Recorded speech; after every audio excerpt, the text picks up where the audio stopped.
Mtwara Manispaa mapema leo, afisa utamaduni wa wilaya Mtwara Manispaa, Madam Usura, akishirikiana na Madam Lukundo, walifanya kikao maalum na viongozi wa makundi ya sanaa ya uigizaji mkoani Mtwara. Kikao hicho, kilichoandaliwa na ofisi ya afisa utamaduni, kililenga kujadili mikakati ya kufufua makundi ya sanaa ambayo kwa sasa yanaonekana kufifia au kusimama kabisa. Hali hii imesababishwa na wasanii wengi kuachana na mazoezi na kujiingiza kwenye shughuli zingine, hali ambayo inazidi kudhoofisha tasnia ya sanaa ya uigizaji katika mkoa wa Mtwara. Katika kikao hicho, viongozi mbalimbali walipata fursa ya kueleza changamoto zinazokwamisha maendeleo ya sanaa hiyo. Baadhi ya changamoto zilizotajwa ni pamoja na baadhi ya wasanii kujiona wamefikia upeo wa uwezo wao, kuwepo kwa ubinafsi na chuki miongoni mwao. Aidha, viongozi wengi walikiri kukosa mipango madhubuti yenye kuleta tija kwa tasnia kwa ujumla na kwa wasanii mmoja mmoja, hali ambayo imesababisha kukosekana kwa mwelekeo sahihi wa kuiwezesha sanaa kukua na kusonga mbele.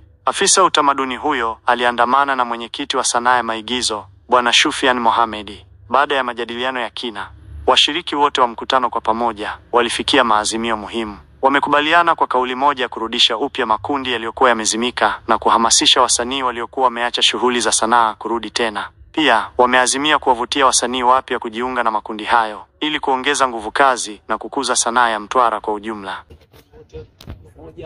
Ushiriki wa jambo letu leo ndio kuinua sanaa yetu, kuwepo pia kama naangalia vitu vingi sana, vitu vichache sana. Kwanza, kitu cha kwanza tulikuwa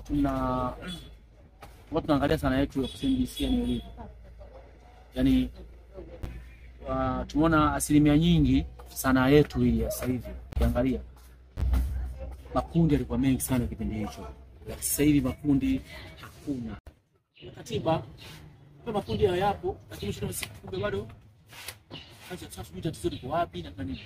Unataka tuambie tatizo hapo. Je, tunafanyaje ili mangalau sanaa iendelee kwa Mtwara? Lakini tukutana leo, tumekutana lengo kubwa kwanza tukufue makundi yetu. Yaani sisi viongozi tupende majukumu sasa. Tukitoka hapa maana yake tukafue makundi yetu. Sawa? Tasumba kusiwa wapi. Taarifa hii imetayarishwa na kuletwa kwenu na Amadi Anyandwile Mwanganyanga kutoka Gwiji TV. Asante kwa kutufuatilia na tukutane tena wakati mwingine.